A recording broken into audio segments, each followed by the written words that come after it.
what I thought to talk about today was pull out two of the themes that the other speakers and singers have mentioned and elaborate on them. And so one was harmlessness, and the other was love. So, harmlessness. We think of ourselves kind of as harmless people, but other people don't necessarily think about us that way. Yeah. Look at Congress. You know, everybody there feels like they're harmless.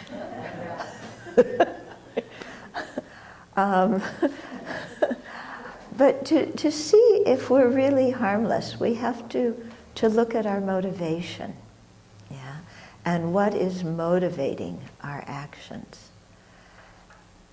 And looking at our motivation isn't something we're used to doing in this country.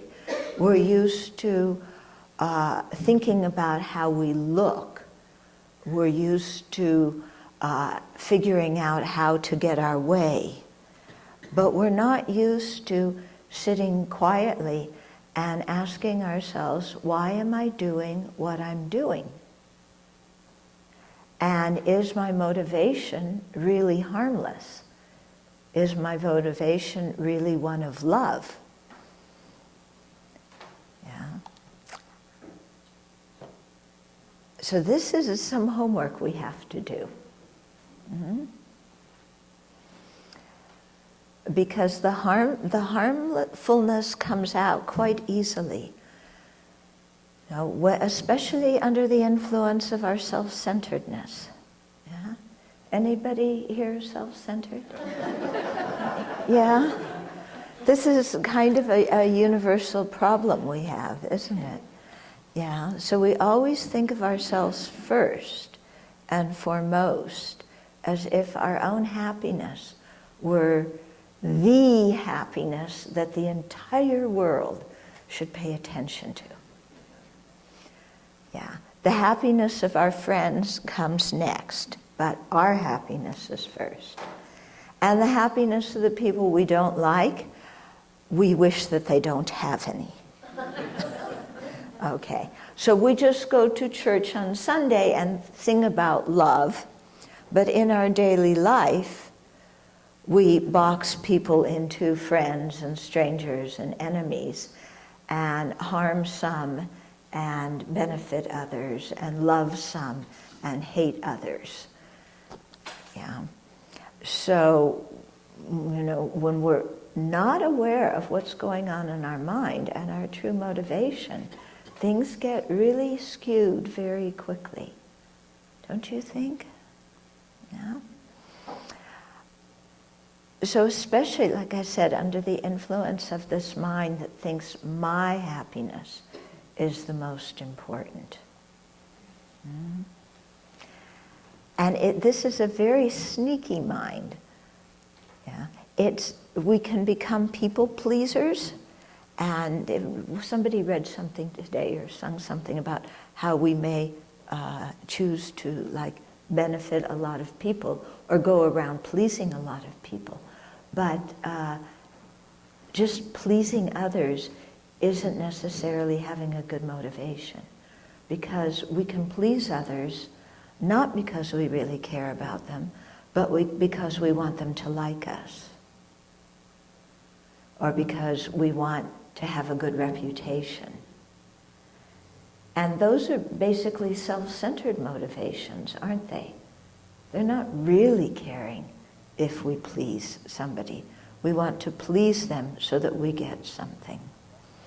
And that's okay if what we get is something that's not governed by self-centeredness. But when it is governed by, seeking reputation, seeking praise and approval, then somehow the benefit we've done has gotten polluted, by the self-centered attitude. And our speech is one vehicle through which we act quite a bit. and through which either harmfulness or love can be expressed. Yeah. It's really, I call our mouth a potential weapon of mass destruction. Yeah.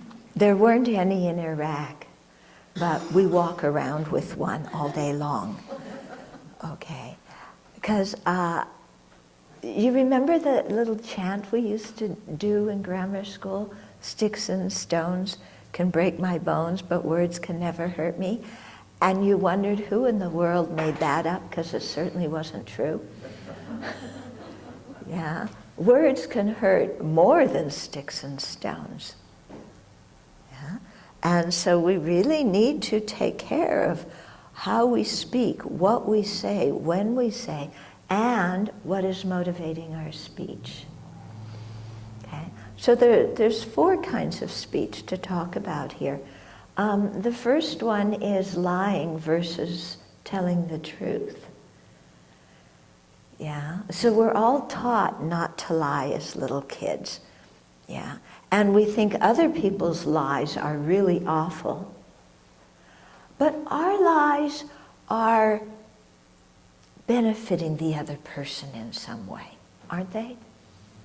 Yeah, because if we told the truth, they would be hurt. So our lies are okay, but other people's lies are awful, right? Don't we all think like this? Yeah?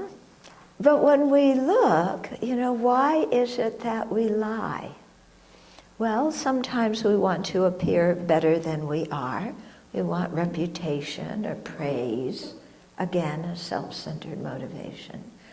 Sometimes we want to cover up something else we did because we're afraid of what will happen if people know about this other thing that we did. Yeah. Ask Bill Clinton about that. Okay. And so here you wind up having double trouble.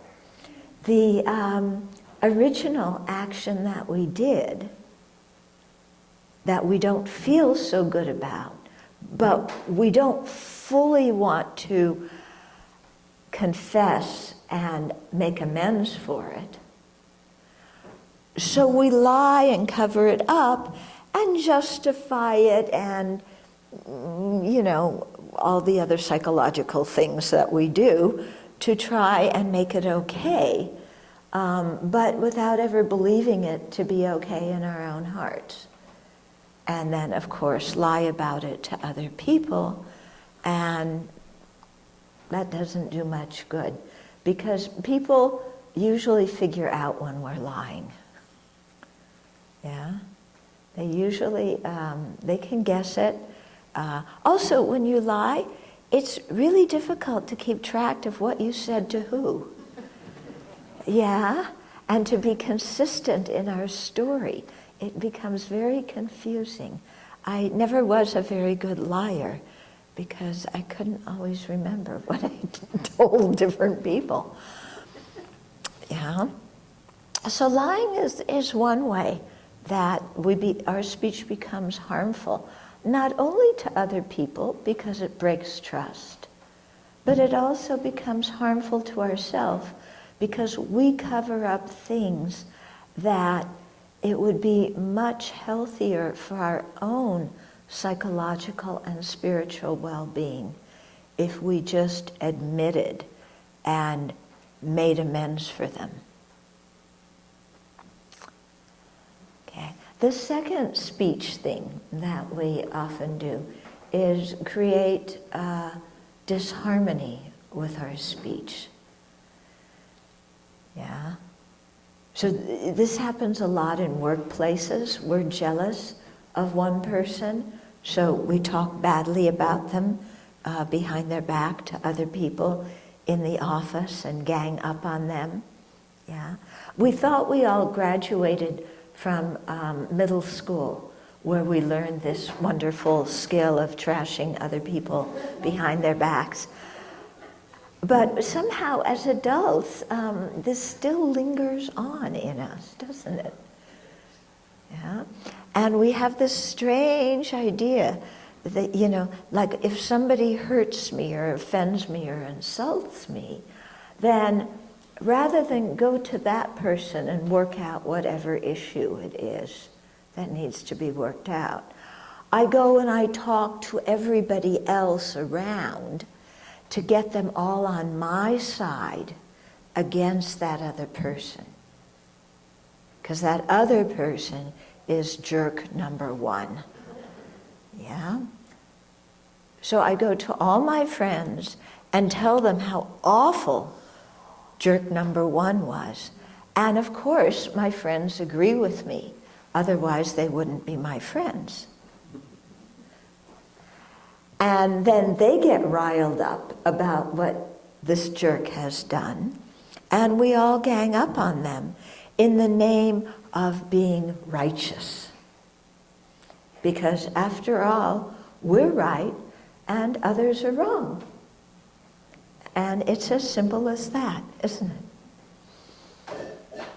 Yeah, this is the way the self-centered attitude thinks. Yeah, I'm right, I'm never wrong. Because who would ever be wrong?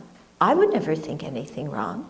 And even if I change my mind from today to tomorrow and believe the opposite thing tomorrow, I'm still right today, and I'm also right tomorrow, because I am always right.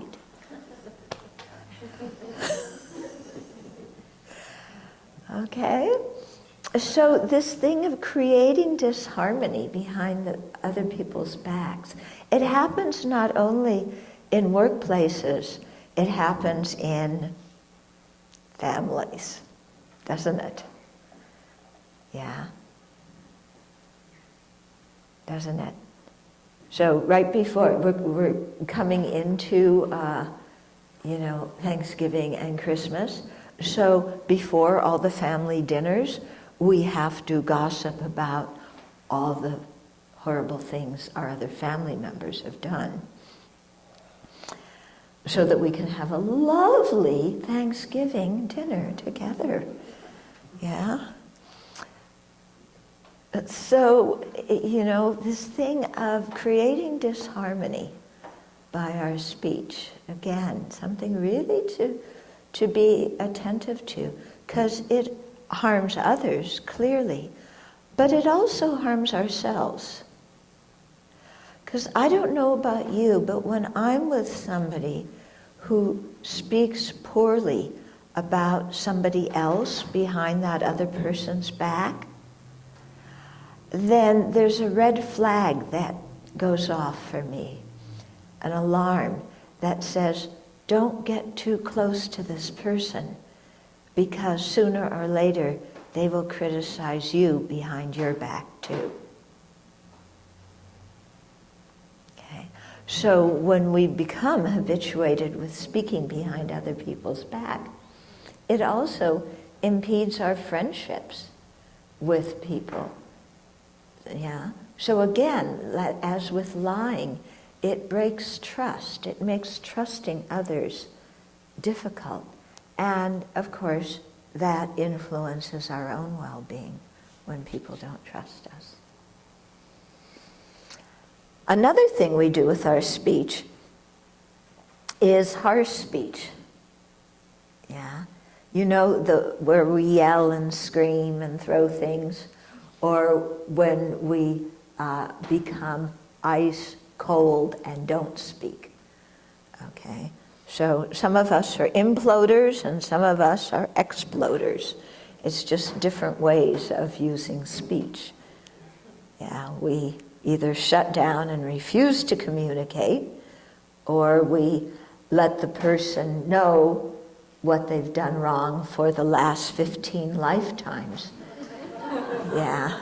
And in case they are hard of hearing, we say it in a loud voice. And in case they have short-term memory loss, we tell them repeatedly. Yeah. So again, this isn't something that creates peace in our lives, is it? We're basically dumping and venting and blaming. Mm-hmm. And these harsh words, like I said before, are worse than sticks and stones that break our bones. They're things that really demean other people, humiliate people, make other people feel unloved or unsupported or unheard, because we're too busy, telling them what we think of them, which isn't very favorable at that moment. Yeah. And our words affect them, and they affect us too. We think that by venting, then we'll feel okay. Well, it's true, by venting we get the adrenaline rush of anger out. But after we vent and we criticize and we berate and humiliate, how do we feel about ourselves?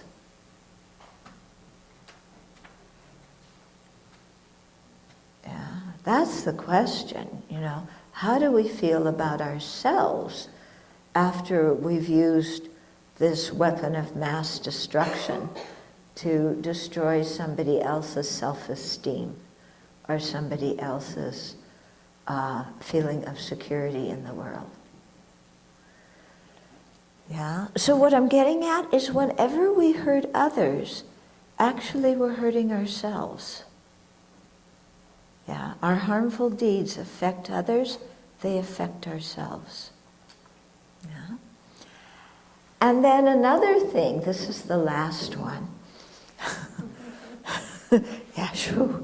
That we do with our speech is idle talk and gossip. Talking about all sorts of stupid, useless things just to pass the time, just so that we are heard. Yeah. And this, now, since people don't talk so much to each other, they all exercise their thumbs, except for us old ones who, our thumbs don't work so well anymore, so we have to pick up a phone. Yeah. But, we can spend hours texting and talking about stupidagios. Yeah, that's a word I learned in Italy when I lived there. Yeah. It's one word of Italian that I really remember quite well. Yeah, it's a good word, isn't it? Stupidagio. Yeah. So it's, this is what we talk about. And so we waste a lot of time, talking about stupidagios. And again, we wind up talking about a lot of people behind their back. And, who's married to who now, and who's sleeping with who, and who's, what stock market went up and what went down, and about your golf scores, and, about your children, and all these kinds of things. On and on and on. And on and on and on. Okay? So we have to learn, when is it appropriate to speak, and when is silence actually a wonderful way of communicating with other people. Yeah. When we do retreats at the Abbey, we have a one-week retreat coming up. We keep silence during the retreats. People don't speak to each other.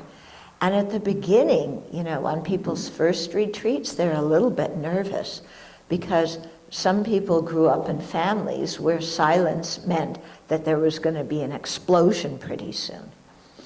But we reassure them that actually silence in a spiritual context, gives us space to become our own friend and look at our own motivations, get to know ourselves. Yeah, see what we want to change, do the changing inside. And that actually, when you keep silence with a group of people in a spiritual ambience, you get to know each other very well in a different way. Yeah, there's something quite beautiful when you keep silence in that kind of way. Because our usual way of talking, where we tell people, what do we talk about when we meet new people?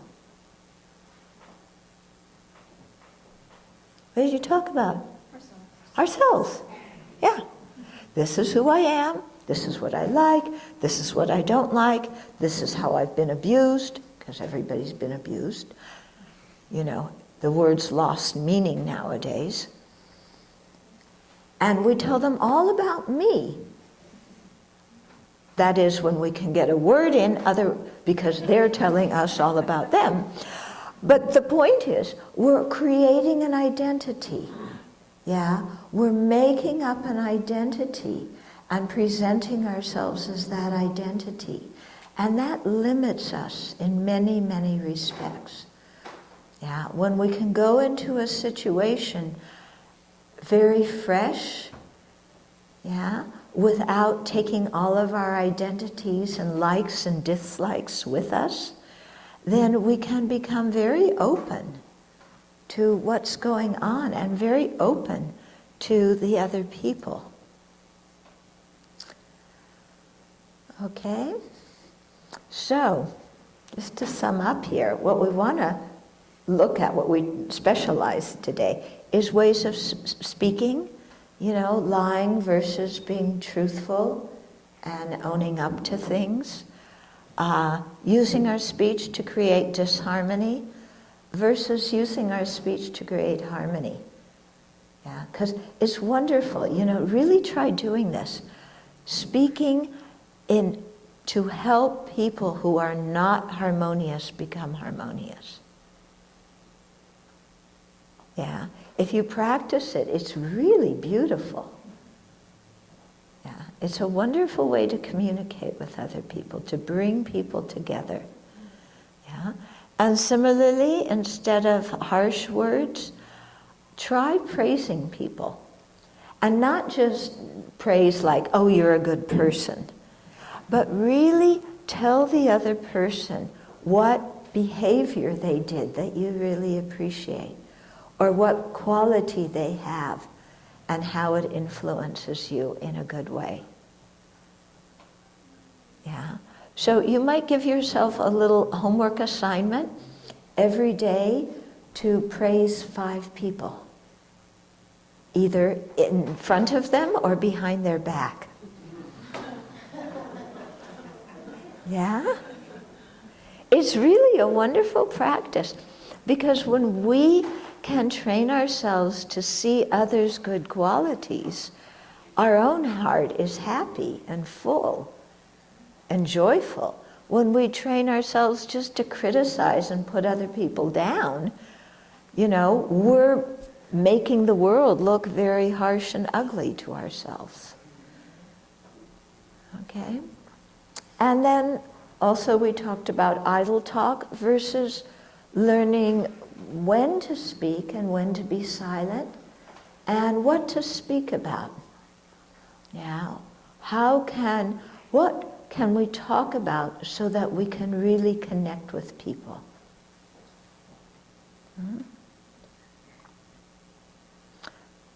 So just some thoughts for you to reflect on, and behind all of this, to look at our motivation. Is it one of self-centeredness, or is it one of wishing to benefit and a benevolent, loving motivation? And as one of the songs said, it's our choice.